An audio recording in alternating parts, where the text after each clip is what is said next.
नमस्कार।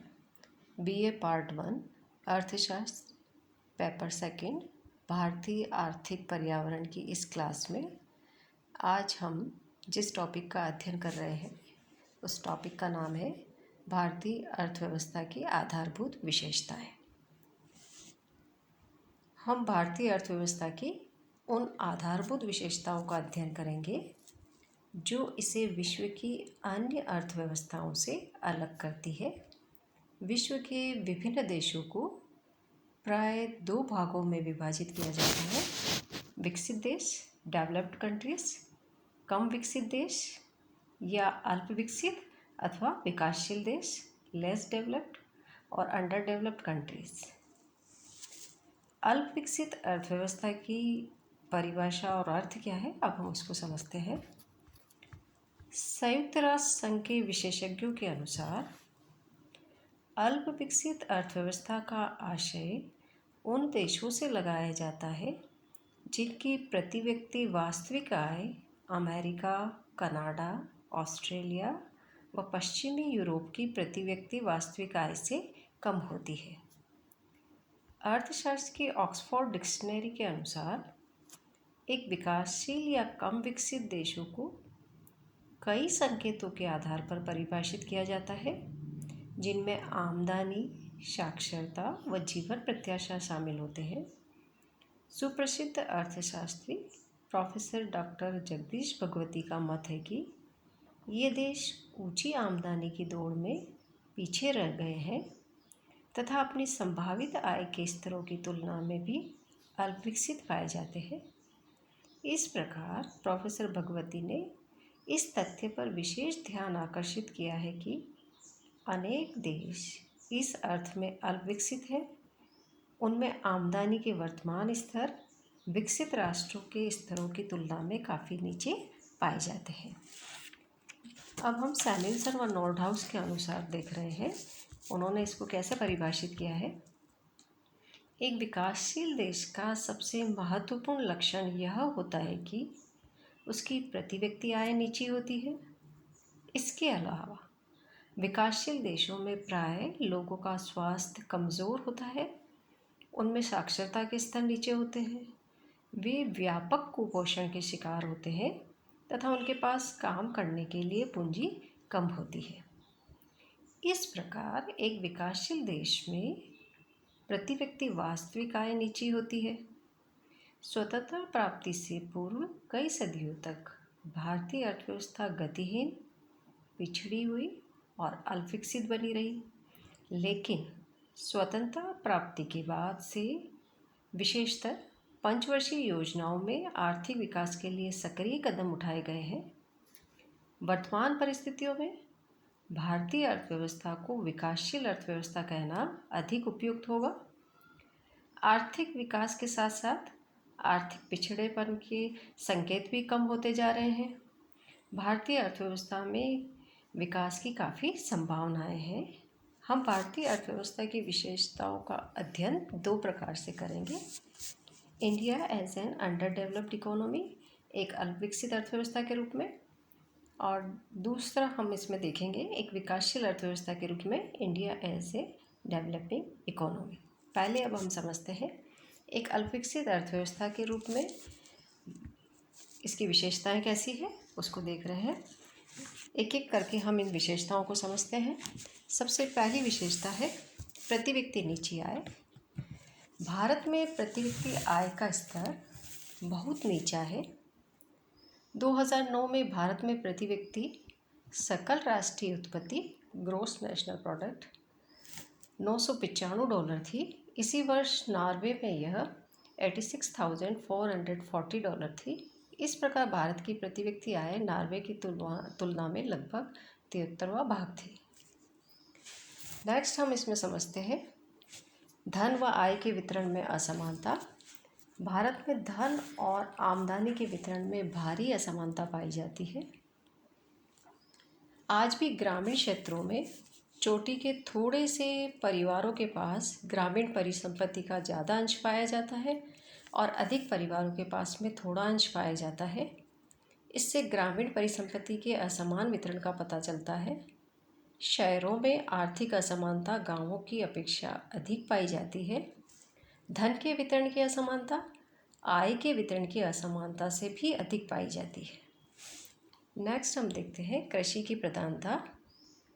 प्राय यह देखा जाता है कि पिछड़े हुए देशों में जनसंख्या का बड़ा भाग कृषिगत व्यवसाय में लगा रहता है।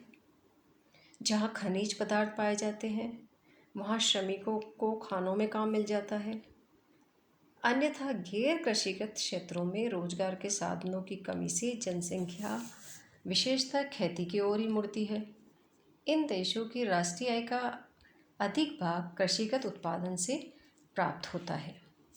आर्थिक दृष्टि से संपन्न और विकसित देशों में जनसंख्या का अधिक भाग गैर कृषिगत उत्पादन में लगा हुआ पाया जाता है। औद्योगिकरण और आर्थिक विकास एक साथ पाए जाते हैं। आर्थिक दृष्टि से विकसित देश उद्योग प्रधान होते हैं। नेक्स्ट हम देखते हैं कृषि उत्पादन का निम्न स्तर। पिछड़े हुए देशों में कृषिगत व्यवसाय की प्रधानता के साथ साथ दूसरी विशेष बात यह भी पाई जाती है कि वहाँ प्रति हेक्टर व प्रति व्यक्ति उत्पादन का स्तर बहुत नीचा होता है। खेत प्राय छोटे छोटे एवं बिखरे हुए होते हैं। खेती बहुत पिछड़ी हुई दशा में की जाती है। कई कई तो पुरातन कृषि पद्धतियाँ चलती रहती है। कृषि में विनियोग भी बहुत कम हो पाता है क्योंकि अधिकतर यह घाटे का व्यवसाय मानी जाती है। जनसंख्या का अधिकतम भाग खेती में लगकर भी पर्याप्त मात्रा में खाद्यान्न और कच्चे माल का उत्पादन नहीं कर पाता है। जबकि विकसित देशों में कृषि में अपेक्षाकृत थोड़े व्यक्ति लगकर भी काफ़ी कृषिगत उत्पादन कर लेते हैं, जिससे वे निर्यात के लायक बचत भी कर लेते हैं। नेक्स्ट हम देखते हैं जनाधिक्य की स्थिति। अधिकतर अल्पविकसित देशों में जनाधिक्य की समस्या पाई जाती है। भारत में भी यह समस्या विशेष रूप से है। 1991 से 2001 की अवधि में जनसंख्या की 10 वर्षीय वृद्धि दर 21.5% थी, जो 2011 में 17.6% रही। वार्षिक वृद्धि की दर इतनी ऊंची होने से जनसंख्या में प्रतिवर्ष लगभग 1.8 करोड़ व्यक्ति वृद्धि हो जाती है। 2011 की जनगणना के अनुसार भारत की जनसंख्या लगभग 121 करोड़ रही, जबकि 2001 में यह 102.9 करोड़ थी। देश में श्रम शक्ति प्रतिवर्ष लगभग 1.3 करोड़ बढ़ने लगी है। नेक्स्ट हम देखते हैं अत्यधिक दरिद्रता। भारत में करोड़ों पुरुष स्त्री गांवों और शहरों में निर्धनता की रेखा से नीचे जीवन यापन करते हैं। 2004 और 2005 में भारत में निर्धनता का अनुपात मिश्रित रिकॉल पीरियड पर 22% था तथा समान रिकॉल पीरियड पर 27.8% आया था। पूंजी का अभाव। अल्पविकसित देशों में विकास के अवरुद्ध होने का प्रमुख कारण पूंजी का अभाव माना जाता है। राष्ट्रीय आय के कम होने एवं इसका बड़ा अंश उपभोग में व्यय हो जाने से बचत कम हो पाती है और पूंजी निर्माण कम हो पाता है। जो थोड़ी बहुत बचत होती है उसका भी अधिकतर उपयोग मकान बनाने, आभूषण खरीदने और विलासिताओं की सामग्री की खरीद में होता रहता है। बचत का अनुत्पादक कार्यों में प्रयोग होने से पूंजी की कमी सदैव बनी रहती है। इन देशों में पूंजी की मांग उसकी पूर्ति से काफ़ी अधिक होती है। नेक्स्ट है औद्योगिकरण का अभाव। सभी अल्पविकसित देशों में आधुनिक ढंग के बड़े पैमाने के उद्योगों का अभाव पाया जाता है। आधारभूत उद्योगों के अभाव में अर्थव्यवस्था में तीव्र विकास के लिए आवश्यक पृष्ठभूमि भी तैयार नहीं हो पाती। कई पिछड़े हुए देशों में उपभोग वस्तुओं के कारखाने तो चालू हो जाते हैं, लेकिन इसमें प्रयुक्त होने वाली मशीनें विदेशों से आयात की जाती है। यह विकास का सही तरीका नहीं है। इससे सुदृढ़ और निरंतर प्रगति संभव नहीं हो पाती। भारत में औद्योगिक प्रगति तो हुई है, लेकिन जनसंख्या और देश के विस्तार और प्राकृतिक साधनों को देखते हुए ये पर्याप्त नहीं मानी जा सकती। नेक्स्ट है उपयुक्त सामाजिक वातावरण व विकास के अनुकूल मनोवृत्ति का अभाव। अल्पविकसित देशों का पिछड़ा हुआ सामाजिक ढांचा भी उनके विकास में बाधक होता है। जाति प्रथा और संयुक्त परिवार प्रणाली ने श्रम और पूंजी की गतिशीलता को रोका है, प्रेरणा और साहस को भी निरुत्साहित किया है और आर्थिक पिछड़ेपन को बनाए रखा है। आर्थिक कुचक्रों का जोर। एक गरीब देश इसलिए गरीब है कि वह गरीब है। इसमें कई प्रकार के आर्थिक कुचक्र पाए जाते हैं जिन्हें तोड़ना काफ़ी मुश्किल होता है। रेगनर नर्क्से ने गरीबी के ऐसे कुचक्रों का विस्तार से वर्णन किया था। एक गरीब व्यक्ति के पास खाने के लिए पर्याप्त भोजन नहीं होता। इससे वह कमज़ोर रहता है और कम काम कर पाता है। कम काम करने से वह गरीब बना रहता है और उसके खाने का पूरा इंतज़ाम नहीं हो पाता। इस प्रकार गरीबी का कारण गरीबी होता है। इस प्रकार से हमने देखा कि भारत में एक पिछड़ी हुई, अविकसित और अल्पविकसित अर्थव्यवस्था के लक्षण हैं। लेकिन हम इस बात से भी इनकार नहीं कर सकते कि योजना काल में भारतीय अर्थव्यवस्था विकास के पथ पर काफ़ी आगे बढ़ी है और बढ़ती जा रही है। अब हम भारतीय अर्थव्यवस्था को एक विकासशील, प्रगतिशील और परिवर्तनशील अर्थव्यवस्था के रूप में देखते हैं।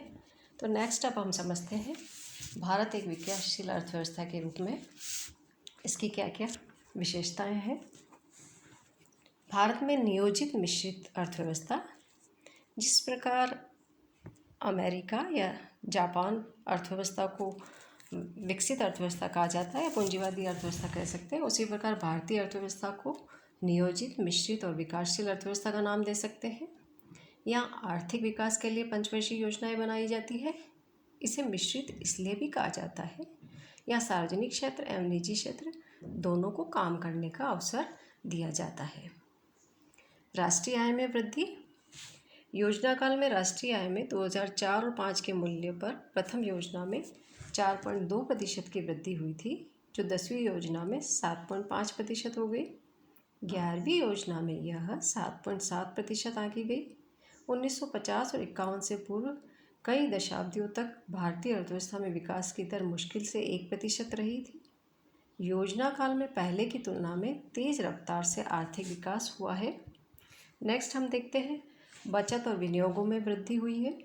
भारत में सकल घरेलू बचत राष्ट्रीय आय का 1950 और 51 में 9.5% था, जो 2009 और 10 में बढ़कर 33.8% हो गया। यह एक महत्वपूर्ण उपलब्धि है।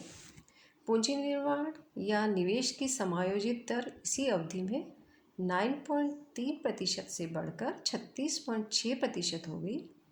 इस प्रकार भारत में अधिकांश विकास घरेलू बचतों का उपयोग करके किया गया है।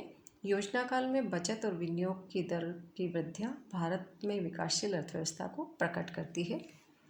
नेक्स्ट हम देख रहे हैं इसमें कृषि उत्पादन में वृद्धि। योजना काल में प्रथम 3 दशकों में कृषिगत उत्पादन 2.7% वार्षिक दर से बढ़ा और यह लगभग दुगुना हो गया था। खाद्यान्नों का उत्पादन 1950 और 51 में 5.1 करोड़ टन से बढ़कर 2010 और 11 में 24.16 करोड़ टन हो गया था। भारत में योजना काल में खाद्यान्नों का उत्पादन काफ़ी बढ़ा है। हालांकि सूखे और अकाल के कारण हमें खाद्यान्नों का आयात करना पड़ा है ताकि इसकी कमी नहीं रहे, लेकिन योजना काल में कपास का उत्पादन लगभग 4 गुना, जूट और मेस्टा का 3 गुना और गन्ने का 4.5 गुना हो गया है। नेक्स्ट हम इसको देख रहे हैं कृषि का आधुनिकीकरण। भारतीय कृषि जीवन निर्वाह के स्तर से हटकर व्यावसायिक कृषि की ओर अग्रसर हुई है। किसान अब बाजार के लिए फसलें उगाने लगे हैं। 1966 से कृषि में हरित क्रांति की शुरुआत से एक बड़ा परिवर्तन आया है। अधिक उपज देने वाली किस्मों का उपयोग, सिंचाई का विस्तार, साग की मात्रा में वृद्धि, यंत्रीकरण, कीटनाशक दवाइयों के उपयोग और रासायनिक उर्वरकों के बढ़ते उपयोग ने कृषि की कायापलट की है। औद्योगिक विकास में हम देख रहे हैं योजना काल के प्रथम 4 दशक के अंतर्गत पंजीकृत विनिर्माण उद्योगों में 6% वार्षिक वृद्धि हुई है। 80 के दशक में इसमें विकास की दर बढ़कर लगभग 7.5% हो गई थी, लेकिन बाद में इसमें गिरावट आई है और वर्तमान में पुनः औद्योगिक विकास की दर ऊंची होने लगी है। योजना काल में भारत में औद्योगिक ढांचे का स्वरूप भी बदल गया है। इसमें उपभोक्ता वस्तुओं के स्थान पर आधारभूत और पूंजीगत वस्तुओं का स्थान ऊंचा हो गया है। निर्यात में औद्योगिक माल का अंश बढ़ा है। इस प्रकार भारत में औद्योगिकरण की दिशा में भी काफ़ी प्रगति हुई है और सार्वजनिक क्षेत्र में विनियोग बढ़ा है। नेक्स्ट हम देखते हैं सामाजिक और आर्थिक आधारभूत ढांचे का विस्तार। सामाजिक आधार ढांचे शिक्षा चिकित्सा को शामिल करते हैं सामाजिक आधार ढांचे में, और आर्थिक आधार ढांचे में विद्युत, परिवहन और बैंकिंग आते हैं। योजना काल में साक्षरता की दर बढ़ी है। यह 2011 में 74.04% रही। शक्ति की प्रस्थापित क्षमता 1950 और 51 में 23 लाख किलोवाट से बढ़कर 2011 में 2065 लाख किलोवाट हो गई। गाँव में विद्युतीकरण, पंप सेट के विस्तार एवं रेल व सड़कों के विस्तार से कृषि और उद्योगों को लाभ पहुंचा है। नेक्स्ट हम देख रहे हैं इसमें निर्धनता दूर करने के विशिष्ट कार्यक्रम। योजना काल में गरीबी दूर करने के लिए कई विशिष्ट कार्यक्रम चलाए गए, जैसे समन्वित ग्रामीण विकास कार्यक्रम। रोजगार संबंधी विशेष कार्यक्रम अपनाने से निर्धनता अनुपात घटा है। इस प्रकार भारतीय अर्थव्यवस्था ने विकास, आधुनिकीकरण, आत्मनिर्भरता और सामाजिक न्याय की दिशा में अपने कदम बढ़ा दिए हैं। ये विकासशील देशों में सबसे अधिक विकसित अर्थव्यवस्था मानी जाने लगी है। इन सब बातों का अध्ययन कर हम इस निष्कर्ष पर पहुंच सकते हैं कि भारत एक विकासशील अर्थव्यवस्था है। धन्यवाद।